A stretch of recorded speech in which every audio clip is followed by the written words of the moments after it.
The game of Dungeons and Dragons has been around since the early 70s, is played by an estimated 5 million people. It is also the target of a group of concerned parents in the United States who call themselves B.A.D., B-A-D-D, bothered about Dungeons and Dragons. The reason they are bothered is because they believe the game has been involved in a number of murders and suicides across the United States and now in Canada. At the trial of a 14-year-old boy who admitted to strangling a young Orangeville, Ontario girl and her brother, it was revealed the accused had been playing the game for 18 months, had in fact been a dungeon master of his own group for 5 months. Dungeon master and dwarven sword master, hobgoblins, dwarves, elves, and halflings are some of the characters and terms used in this very complicated and controversial game. We'll talk about the controversy in a moment, but first this report by Carol Jerome, who went to one of the games of the Toronto Dungeons and Dragons Club. It's a fantasy role-playing game, and it's a refined version of the pretend games we all play as kids.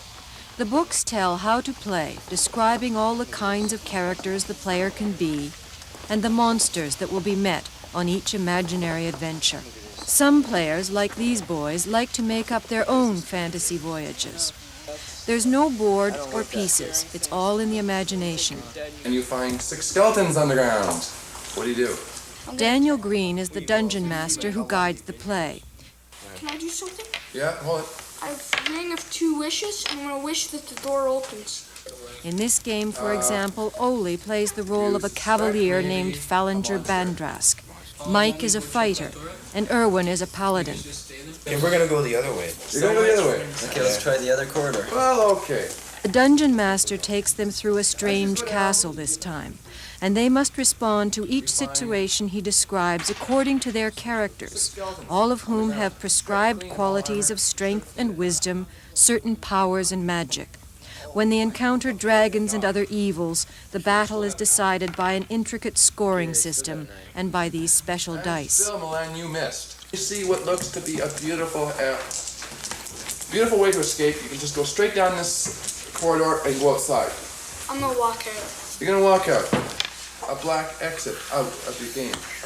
You have just died, went into another multi-universe, no longer existing. Your character is permanently, forever destroyed. You don't owe me, just expect the same in return. I got to save my life sometimes. You just got wiped out. Okay.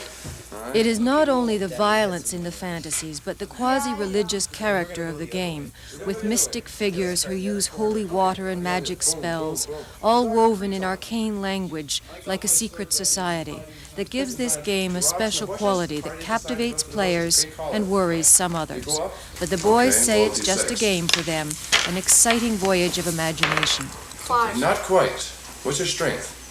The manufacturer makes some interesting notes on this. It warns the players not to get themselves confused with their character roles. And it says that the point of this game is not winning and it's not killing. It's having the adventure. Each player wins by having fun, says the manual. So if you can have a good time, you win. You can have fun even if your character gets killed. And if that happens, don't worry. You can always make up another one. For Midday, I'm Carol Jerome in Toronto.